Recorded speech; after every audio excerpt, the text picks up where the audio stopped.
मंगलवार के कारोबारी सत्र में भारतीय शेयर बाजार में जबरदस्त बिकवाली देखने को मिली, जहां निफ्टी 50 लगातार सभी अहम सपोर्ट लेवल तोड़ता हुआ सीधे 200 दिन मूविंग एवरेज की तरफ फिसलता नजर आया, जो फिलहाल करीब 25,100 के आसपास है।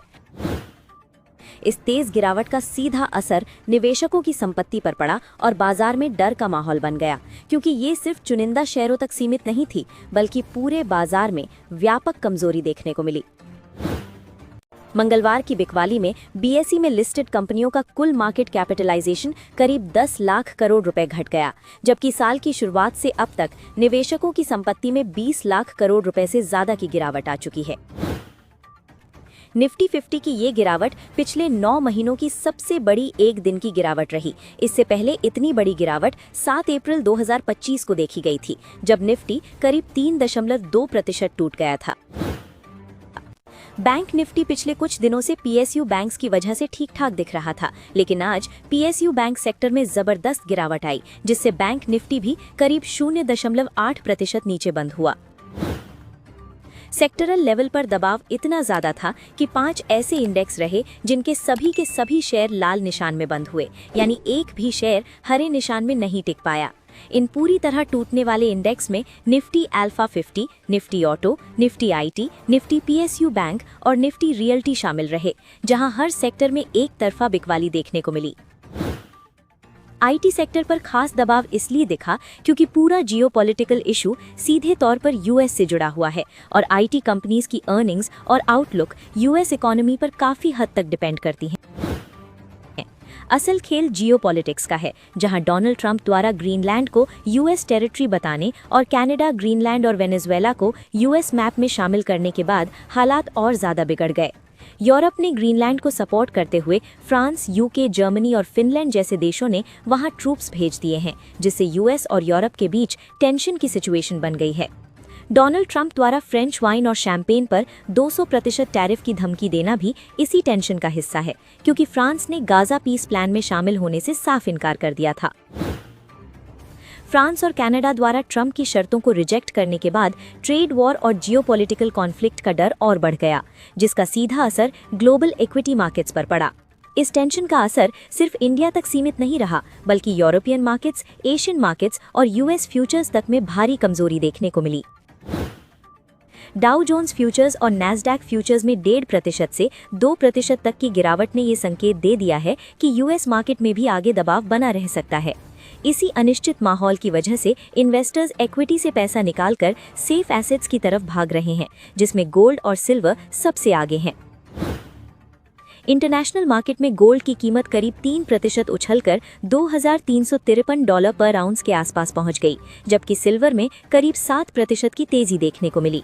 गोल्ड और सिल्वर ईटीएफ्स में 8% से 10% तक की तेजी इस बात का साफ संकेत है कि फियर और अनसर्टेनिटी के समय इन्वेस्टर्स सेफ्टी को ज्यादा प्राथमिकता दे रहे हैं। इंडियन रुपी भी दबाव में रहा और डॉलर के मुकाबले कमजोर होकर लगभग 90.93 के आसपास पहुंच गया, जिससे मार्केट सेंटिमेंट और ज्यादा नेगेटिव हुआ। एशियन मार्केट्स की बात करें तो Japan, China, Hong Kong, Singapore, Malaysia और इंडोनेशिया जैसे ज्यादातर मार्केट्स वीक रहे, जबकि थाईलैंड और ताइवान में थोड़ी स्टेबिलिटी दिखी। आज यूएस सुप्रीम कोर्ट द्वारा टैरिफ से जुड़े फैसले पर डिसीजन आने वाला है, जो मार्केट सेंटिमेंट को और प्रभावित कर सकता है। अभी मार्केट में क्लैरिटी की कमी है और जब तक ग्रीनलैंड और यूएस यूरोप रिलेशंस पर कोई ठोस समाधान नहीं निकलता, वॉलेटिलिटी बनी रह सकती है। गिफ्ट निफ्टी इस समय 25,392 के आसपास ट्रेड कर रहा है और करीब 224 पॉइंट्स की गिरावट दिखा रहा है, जो ये साफ संकेत देता है कि बाजार पर दबाव अभी भी बना हुआ है और कमजोरी पूरी तरह खत्म नहीं हुई है। घरेलू निवेश ने 20 जनवरी 2026 को कुल 16,712 करोड़ रुपए की खरीदारी की और 13,957 करोड़ रुपए बेची, जिससे शुद्ध रूप से 2,755 करोड़ रुपए का इनफ्लो हुआ। ये दिखाता है कि डोमेस्टिक इन्वेस्टर्स ने बाजार गिरने के बावजूद भरोसा बनाए रखा। विदेशी निवेश ने उसी दिन 13,605 करोड़ रुपए खरीदा और 15,797 करोड़ रुपए बेचा, जिससे शुद्ध रूप से 2,191 करोड़ रुपए का आउटफ्लो हुआ। इसका मतलब है कि मार्केट अनसर्टेनिटी के चलते पैसा निकालकर सेफ रहना चाहिए। एयू स्मॉल फाइनेंस बैंक ने दिसंबर क्वार्टर 2026 में मजबूत प्रदर्शन किया है, जहां नेट प्रॉफिट सालाना आधार पर करीब 26% बढ़कर 667.6 करोड़ रुपए पहुंच गया। ये ग्रोथ मुख्य रूप से कोर इनकम यानी बैंक के मुख्य बिजनेस से आई कमाई के दम पर देखने को मिली है। बैंक का नेट इंटरेस्ट इनकम भी 26% से ज्यादा बढ़कर 2,341 करोड़ रुपए हो गया, जिससे साफ है कि लोन ग्रोथ और मार्जिन्स दोनों स्थिर बने हुए हैं। एसेट क्वालिटी में भी हल्का सुधार दिखा है, जहां ग्रॉस एनपीए घटकर 2.30% और नेट एनपीए 0.88% पर स्थिर रहा। नतीजे बाजार के अनुमान से बेहतर रहे, क्योंकि नेट प्रॉफिट और एनआईआई दोनों ही एक्सपेक्टेशन से ऊपर निकले। हालांकि रिजल्ट से पहले एयू स्मॉल फाइनेंस बैंक के शेयर करीब 1.9% गिरकर बंद हुए थे, लेकिन पिछले 6 महीनों में स्टॉक करीब 33% चढ़ चुका है। साइंट डीएलएम लिमिटेड ने Q3 में हल्की प्रॉफिट ग्रोथ दिखाई है, जहां नेट प्रॉफिट करीब 2.7% बढ़कर 11.2 करोड़ रुपए रहा। हालांकि पिछली तिमाही में वन ऑफ इनकम शामिल होने की वजह से इस बार नंबर्स थोड़े सबड्यूड नजर आए। कंपनी की रेवेन्यू में सालाना आधार पर करीब 32% की बड़ी गिरावट आई है, जिसकी मुख्य वजह एक बड़े ऑर्डर का पूरा हो जाना है। इसके बावजूद EBITDA मार्जिन में सुधार हुआ है, जो बेहतर प्रोडक्ट मिक्स, सप्लाई चेन सुधार और ऑपरेशनल एफिशिएंसी को दिखाता है। बिजनेस सेगमेंट्स की बात करें तो डिफेंस सेगमेंट में बड़ा डिक्लाइन देखने को मिला, जबकि एरोस्पेस, इंडस्ट्रियल और मेडटेक सेगमेंट्स में ग्रोथ रही। पीसीबीए अब भी रेवेन्यू का सबसे बड़ा हिस्सा बना हुआ है और बॉक्स बिल्ड सेगमेंट की हिस्सेदारी भी बढ़ी है। विक्रम सोलर लिमिटेड ने दिसंबर क्वार्टर 2025 में शानदार टर्न अराउंड दिखाया है, जहां प्रॉफिट 19 करोड़ रुपए से बढ़कर 98 करोड़ रुपए पहुंच गया। रेवेन्यू 1106 करोड़ रुपए रहा और EBITDA दोगुने से ज्यादा बढ़कर 205 करोड़ रुपए हो गया। कंपनी का ऑर्डर बुक मजबूत बना हुआ है, जो करीब 10.6 गीगावाट का है और इसका बड़ा हिस्सा डोमेस्टिक प्रोजेक्ट से आता है। इस क्वार्टर में विक्रम सोलर ने अपनी 5 गीगावाट वल्लम फैसिलिटी भी शुरू की, जिससे कुल मैन्युफैक्चरिंग कैपेसिटी बढ़कर 9.5 गीगावाट हो गई है। मैनेजमेंट ने high efficiency N type modules पर शिफ्ट और बैटरी एनर्जी स्टोरेज बिजनेस में बड़े केपेक्स अप्रूवल जैसे अहम अपडेट्स भी दिए हैं। हालांकि नतीजों से पहले विक्रम सोलर के शेयर करीब 10% गिरकर बंद हुए थे। इंडिया मार्ट इंटरनेशनल ने दिसंबर क्वार्टर में मजबूत प्रॉफिट ग्रोथ दर्ज की है, जहां नेट प्रॉफिट सालाना आधार पर करीब 56% बढ़कर 188 करोड़ रुपए पहुंच लिया। रेवेन्यू में भी करीब 13% की बढ़त देखने को मिली है। हालांकि ऑपरेटिंग मार्जिन्स पर दबाव रहा है और EBITDA मार्जिन घटा है, लेकिन कलेक्शंस, बिजनेस इंक्वायरीज और पेइंग सप्लायर्स जैसे ऑपरेशनल मैट्रिक्स मजबूत बने हुए हैं। मैनेजमेंट का फोकस प्लेटफॉर्म को मजबूत करने, बायर सेलर एंगेजमेंट बढ़ाने और AI बेस्ड टेक्नोलॉजीज के जरिए ट्रस्ट और एफिशिएंसी सुधारने पर है। नतीजों के बाद इंडिया मार्ट इंटरमेश के शेयर करीब 2.4% गिरकर बंद हुए। आईटीसी होटल्स लिमिटेड ने दिसंबर क्वार्टर में मजबूत ग्रोथ दिखाई है। कंपनी का नेट प्रॉफिट 133 करोड़ रुपए से बढ़कर 235 करोड़ रुपए हो गया, यानी करीब 77% की सालाना बढ़त, जो डी मर्जर के बाद बिजनेस मोमेंटम को साफ दिखाती है। मुनाफे के बावजूद इस क्वार्टर में कुछ वन टाइम खर्च भी रहे, जिनमें नए लेबर कोड से करीब 55.42 करोड़ रुपए का असर और श्रीलंका में साइक्लोन डिटवा के कारण इन्वेंट्री डैमेज से 28.58 करोड़ रुपए का नुकसान शामिल है। रेवेन्यू परफॉर्मेंस काफी मजबूत रहा और ये 839.5 करोड़ रुपए से बढ़कर 1213 करोड़ रुपए पहुंच गया। EBITDA लगभग दोगुना होकर 467 करोड़ रुपए हो गया। वहीं EBITDA मार्जिन 29.2% से बढ़कर 38% तक पहुंच गई। अच्छे नतीजों के बावजूद शेयर 182.47 के आसपास 1.5% गिरावट के साथ ट्रेड कर रहा है और पिछले 6 महीनों में स्टॉक करीब 28% नीचे है, जिससे पता चलता है कि बाजार अभी पूरी तरह कॉन्फिडेंट नहीं है। न्यूजेन सॉफ्टवेयर के Q3 नतीजे कमजोर रहे, जहां नेट प्रॉफिट पिछली तिमाही के 82 करोड़ रुपए से घटकर 63 करोड़ रुपए रह गया, यानी करीब 23% की गिरावट, जिसने निवेशकों को निराश किया। कंपनी ने साफ किया कि नए लेबर कोड की वजह से 35 करोड़ रुपए का वन टाइम इम्पैक्ट पड़ा है। अगर इस असर को हटाया जाए तो एडजस्टेड प्रॉफिट सीक्वेंशियल बेसिस पर बेहतर नजर आता। रेवेन्यू लगभग फ्लैट रहा और 401 करोड़ रुपए से हल्का घटकर 400 करोड़ रुपए रह गया। हालांकि कॉस्ट कंट्रोल की वजह से EBIT 94.4 करोड़ रुपए से बढ़कर 97 करोड़ रुपए पहुंचा और EBITDA मार्जिन भी सुधरकर 24.2% हो गई। नतीजों के बाद शेयर करीब 15% टूटकर 627.25 रुपए पर आ गया है और पिछले 12 महीनों में स्टॉक लगभग 57% गिर चुका है, जो लॉन्ग टर्म अंडर परफॉर्मेंस को दिखाता है। सेनोरिस फार्मास्यूटिकल्स ने Q3 में शानदार ऑपरेशनल परफॉर्मेंस दी है। कंपनी का नेट प्रॉफिट 17 करोड़ रुपए से बढ़कर 32 करोड़ रुपए हो गया, यानी करीब 88% की सालाना तेजी। रेवेन्यू में भी जबरदस्त उछाल देखने को मिला और ये 69.4% बढ़कर 174.5 करोड़ रुपए पहुंच गया, जो बेहतर प्रोडक्ट मिक्स और मजबूत डिमांड का नतीजा है। EBITDA 25.4 करोड़ रुपए से बढ़कर 54 करोड़ रुपए हो गया और मार्जिन 25% से बढ़कर 31% पहुंच गई, जिससे ऑपरेटिंग लेवरेज और एफिशिएंसी में बड़ा सुधार दिखता है। रेगुलेटेड और इमर्जिंग मार्केट्स दोनों में कंपनी की स्थिति मजबूत हुई है, जहां एंडा पाइपलाइन मजबूत बनी हुई है और इमर्जिंग मार्केट्स बिजनेस इस क्वार्टर में कैश फ्लो पॉजिटिव भी हो गया है।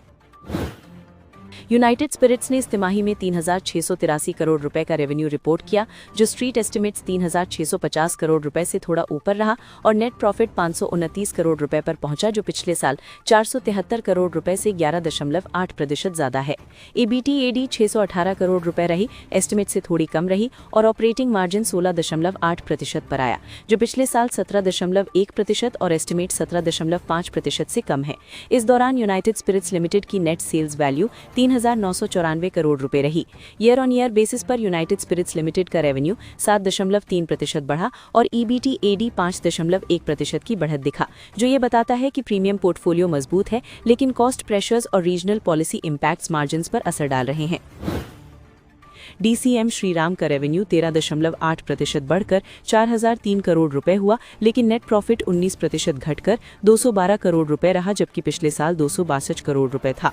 EBITDA 7.1% बढ़कर 531.5 करोड़ रुपए रही, लेकिन मार्जिन 14.1% से घटकर 13.3% पर आया। इस डिक्लाइन में नए लेबर कोड्स का असर भी शामिल है, जिसमें 29 एग्जिस्टिंग लेबर लॉज कंसोलिडेट हुए और DCM श्रीराम ने 55 करोड़ रुपए का एडिशनल प्रोविजन लिया। DCM श्रीराम ने 180% का सेकेंड इंटरिम डिविडेंड अनाउंस किया, यानी ₹3.60 पर share, face value ₹2। Record date 24 जनवरी है और पे आउट 30 दिनों के अंदर होगा। शेयर्स ट्यूसडे क्लोज पर ₹1110 पर थे, 1.96% डाउन।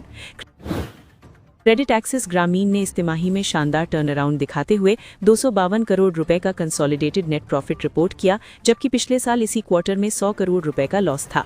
नेट इंटरेस्ट इनकम 13% बढ़कर 976 करोड़ रुपए हुई। एसेट्स अंडर मैनेजमेंट 3.1% बढ़कर 25,904 करोड़ रुपए पहुंचे। डिसबर्समेंट्स 32.9% बढ़कर 5,322 करोड़ रुपए हुई और ब्रांच नेटवर्क 2,209 तक बढ़ा। नए बोरोवर्स 2.2 लाख जुड़े, जिसमें 39% न्यू टू क्रेडिट थे।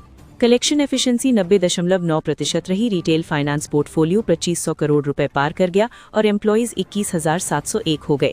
ये क्रेडिट एक्सेस ग्रामीण की माइक्रो फाइनेंस स्टेबिलिटी और ग्रोथ दोनों को दिखाता है। शॉपर स्टॉप लिमिटेड का नेट प्रॉफिट इस तिमाही में भारी गिरावट के साथ 16.1 करोड़ रुपए पर आया, जबकि पिछले साल 352.2 करोड़ रुपए था। रेवेन्यू 2.6% बढ़कर 1,415 करोड़ रुपए हुई। EBITDA 11.1% घटकर 217.8 करोड़ रुपए रही और EBITDA मार्जिन 17.7% से घटकर 15.4% पर आया। प्रीमियम ब्रांड्स ने टोटल सेल्स का 69% कंट्रीब्यूट किया और 6% की बढ़त दिखाई, जबकि कोर बिजनेस सेल्स 1,516 करोड़ रुपए रही और फ्लैट रही। ब्यूटी सेगमेंट 14% बढ़ा और इंट्यून सेल्स 22% बढ़ी। एवरेज ट्रांजैक्शन वैल्यू और सेलिंग प्राइस दोनों 7% बढ़े। कस्टमर एंट्री 5% बढ़ा, जो बताता है कि हाई एंड कस्टमर्स की डिमांड अभी भी मजबूत है। फेस्टिव सीजन शिफ्ट और नॉर्थ इंडिया में पोल्यूशन की वजह से ओवरऑल सेल्स फ्लैट रही, लेकिन प्रीमियम सेगमेंट का परफॉर्मेंस मजबूत बना हुआ है। जम्मू एंड कश्मीर बैंक ने Q3 में नेट प्रॉफिट में करीब 11% की बढ़त दिखाई है, जो 588 करोड़ रुपए रहा। हालांकि नेट इंटरेस्ट इनकम में हल्की गिरावट आई है, लेकिन एसेट क्वालिटी में सुधार देखने को मिला है। ग्रॉस NPA घटकर 3% और नेट NPA 0.68% पर आ गया है, जिससे रिकवरी और कंट्रोल बेहतर होने का संकेत मिलता है। हालांकि बैंक का रेगुलेटरी ट्रैक रिकॉर्ड निवेशकों के लिए एक अहम निगरानी का विषय बना हुआ है। परसिस्टेंट सिस्टम्स ने Q3 में लगातार 23वीं तिमाही रेवेन्यू ग्रोथ दर्ज की है। सिक्वेंशियल बेसिस पर रेवेन्यू 5.5% बढ़कर 3,778.2 करोड़ रुपए पहुंच गया है, जो स्टेबल डिमांड को दिखाता है। नेट प्रॉफिट 6.7% घटकर 439.2 करोड़ रुपए रहा, क्योंकि नए लेबर कोड्स की वजह से करीब 90 करोड़ रुपए का वन टाइम इम्पैक्ट मार्जिन्स पर पड़ा। EBITDA मार्जिन पिछली तिमाही के 16.3% से घटकर 14.4% पर रह गई। परसिस्टेंट सिस्टम्स ने 22 रुपए प्रति शेयर का इंटरिम डिविडेंड घोषित किया है, जिसे बोर्ड की मंजूरी मिल चुकी है। इस डिविडेंड की रिकॉर्ड डेट और पेमेंट से जुड़ी बाकी जानकारी कंपनी द्वारा आने वाले दिनों में अलग से शेयर की जाएगी। JSW थर्मल एनर्जी 2 लिमिटेड ने West Bengal State Electricity Distribution Company Limited के साथ 1600 मेगावाट की नई थर्मल पावर परियोजना के लिए पावर परचेज एग्रीमेंट साइन किया है। ये प्रोजेक्ट सालबोनी में बनेगा और इसमें 2 यूनिट्स होंगी, हर यूनिट 800 मेगावाट की। इस प्रोजेक्ट को 6 साल के भीतर चालू करने का लक्ष्य है और इसे WBSEDCL द्वारा आयोजित कॉम्पिटिटिव बिडिंग के माध्यम से मिला है। इसमें इस्तेमाल होने वाला कोयला WB को शक्ति B4I पॉलिसी के तहत आवंटित किया जाएगा। ये JSW एनर्जी का WBSEDCL के साथ दूसरा 1600 मेगावाट का अग्रीमेंट है। मार्च 2025 में भी उन्होंने एक समान PPA साइन किया था, जिससे सालबोनी साइट की कुल क्षमता अब 3200 मेगावाट हो जाएगी। नोम्यूरा बैंक पर अदानी से जुड़े एक फंड द्वारा मुकदमा किया गया है। रिपोर्ट के अनुसार नोम्यूरा ने कुछ लोन की राशि कम करने की कोशिश की और बाद में अदानी के शेयर बेच दिए, जो कर्ज के लिए गिरवी रखे गए थे। इस वजह से $43 मिलियन का नुकसान हुआ। CCI ने एमिरेट्स NMD को RBL बैंक में 74% तक की हिस्सेदारी खरीदने की मंजूरी दे दी है। साथ ही टाटा स्टील को त्रिवेणी पैलेट्स में 50.1% हिस्सेदारी लेने की भी अनुमति मिली है। ये दोनों डील्स अब रेगुलेटरी क्लियरेंस ले चुकी हैं। डेवोस 2026 में पार्थ जिंदल ने कहा कि JSW की पहली कार, एक प्लग इन हाइब्रिड, इस साल दिवाली से ठीक पहले लॉन्च होगी। इसमें शुरुआत में कुछ पार्ट्स इंपोर्टेड होंगे, लेकिन 80% कंपोनेंट्स का स्थानीयकरण होगा।